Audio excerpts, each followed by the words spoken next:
Yeah, anyway, um, I like making YouTube videos, and I thought, like any subject, I could be making this on right now, but I'd probably just stick it into a channel that I'd make that's geared to that topic. So let's just go for something like out of nowhere. Okay, um, talking about meditation. So, um, Joe Dispenza, he has a few meditations that I'm doing at the moment. I've done them before in the past, but they're pretty cool.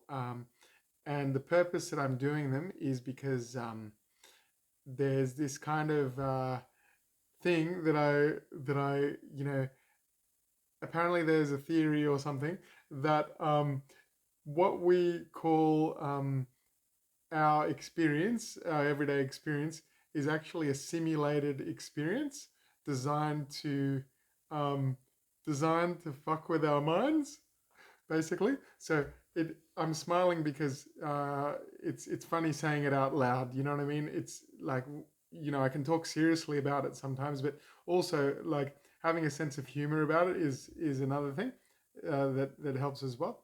So the idea is like what we call a simulation, right? We're talking about or how do we get from meditation to simulation? But they kind of rhyme. But yeah, the thing is there's a meditation by a lady named Isabella Green. She has a book. I've got it here called. Actually, I'll hold it up. It's called Beyond the Trap: The Hidden Truth About Reincarnation. So yeah, like yeah, and her initial book was Leaving the Trap: How to Exit Reincarnation Cycle. Her English is probably her second language because I think she's German. So it kind of has that kind of grammar thing of how to exit reincarnation cycle. You know what I mean? Yeah. But anyway, it's pretty cool. Like, it kind of mirrors what I understood from David Icke because first I read his book, The Trap. I mean, I read a few of his other books, a couple other books before that, but The Trap kind of got me thinking, like, about the reincarnation cycle, and it kind of hit home a little bit, where what we're talking about is um, we're talking about what is it simulating? What's this simulation simulating?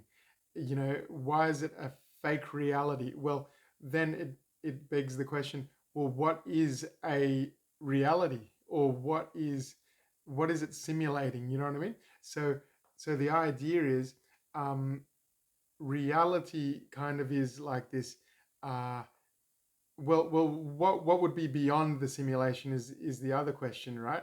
So you've got this simulation that apparently God created that you're meant to worship, right? The Lord of the simulation, you know what I mean?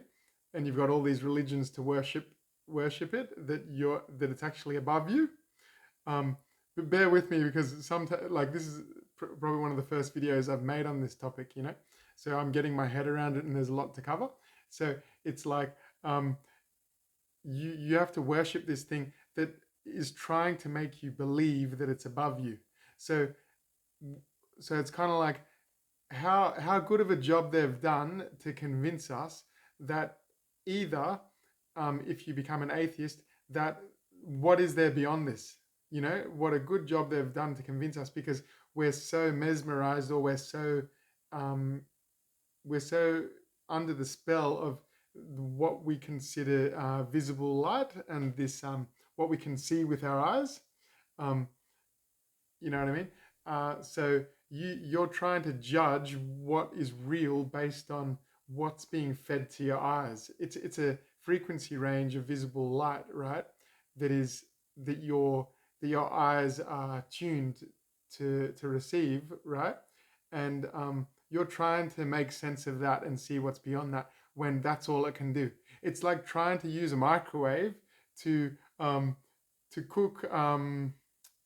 Let's just oh no, that's a bad example. But like it's like trying to use a printer to toast a piece of bread and trying to understand. It's kind of like that. It's the wrong tool for the job. You know what I mean? Using your eyes to make sense of what's beyond this or something is kind of missing the point. Kind of, you're it's the wrong avenue to explore, you know. So that's why there's also things like out of body experiences, where you can tune into, say, some people do what they call astral projection.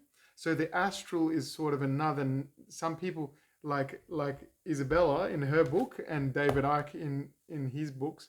I actually have one of his books here, but yeah, he describes that you've got the astral, which people may, in another context, call it like the range of the spirit world, or basically the range that God operates, kind of. Um, but that's just a range, the astral. You know what I mean? Which is kind of um, the system of the reincarnation loop and the cycle, and like sort of you're going to other levels of the simulation, right? This physical experience is one layer of the simulation, one level of it, and then you've got other levels of it, like the other parts of the astral, where you can have simulated heavens and things like that, where people astral travel, things like that, and out of body experiences. But that's sort of that's happening usually within the boundaries of the astral. You see what I mean? Where the simulated like where the matrix sort of occurs. And apparently, like, I'm just letting myself go off on tangents, so just bear with me. Soul, so people talk a lot about soul is you know, said by guys like David Icke, for example, to be a limited understanding, right? Soul is just a vehicle for you to experience the astral. So it's an astral level vehicle, but beyond the astral, which is infinity, infinity and beyond, like Buzz Lightyear, right? That's more in the context of spirit, even though they call that the spirit world, the astral. But spirit is more infinite, infinite potential and all that stuff. Um, Soul kind of could still probably make you think in terms of you know, I don't know. Okay, let's just end that bit there. But yeah, so the reason I'm doing these meditations is because the breath work involved, which Isabel is talking about, which is kind of the rocket fuel you need to um, have out of body experiences, to experience the infinite. So beyond just astral travel, because the whole point of that is, right, before I get into how it occurs and all that stuff, the whole point is, if you if you're of the opinion, or take the theory of reincarnation to be true, right? Um, wouldn't you remember the previous lives you've had? And if we're meant to learn lessons from them, to to evolve our souls, wouldn't we remember what the fuck? I'm sorry to swear, but yeah, actually, I'm not sorry. But wouldn't we remember the lessons, or at least wouldn't that be necessary, to learn lessons? Don't you think? Be like, oh, I forgot that lesson. Well, then, don't you think you've probably done a few similar things in this lifetime that you've probably done in previous lifetimes, that you could have already, that you've already done, that you learned that lesson already? You know what I mean? But the idea is, we've had a memory wipe for this apparent incarnation. You know what I mean? Or coming when we came back to this level of the simulation of having the physical body experience. You know what I mean?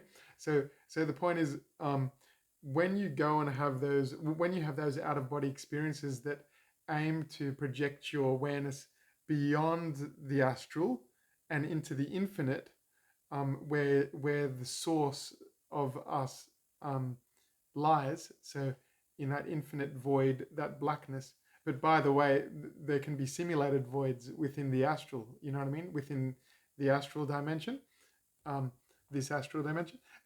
So yeah, it's just a matter of apparently raising your kundalini more and more until you can have experiences beyond the astral. Whereas, you know what I mean? So the reason for that, we're up to 10 minutes now. The reason for that is, um, I still haven't got to the reason why I'm doing the meditation. But yeah, the reason for that is you would have had memory or first-hand experience in this lifetime after any memory wipes. You know what I mean? So you would have had recent experience and memory of um, what the infinite is, where our source lies, our true source lies. Um, Beyond the astral. So you would you'd know where you're from, kind of thing. Where is your original spark? Where does that actually live? You know what I mean? And you'll go and have those experiences. You'll have memory of it, so that when you take your last breath in this lifetime, um, call it unfortunate, yeah. But anyway, when you take your last breath, you'll um, you'll have you'll have memory of where you can go and project your awareness to, so that you don't have to end up getting intercepted by the handlers, the quote handlers that Isabella calls them. Some people call them the archons or whatever. David Icke likes to call them the archons. Um, you could call them different things, whatever. But basically, the handlers can shapeshift into whatever you would be gullible um, to listen to. But they can also, yeah, so they can shapeshift into apparent gods that you would worship. But they can also play the role of the elders who will play you your life review and then tell you that you have to go back again because you didn't do this and this too well, so you have to go back and pay off this karma again. Yeah, so for your soul evolution, it's necessary for your evolution. It's kind of like, fuck off, like, can't I just go wherever I want? You know what I mean? So it's like we have an authority over us. You know what I mean? But the point is, um, like you there's a tunnel of light as well, apparently, that people are probably familiar with in some shape or form.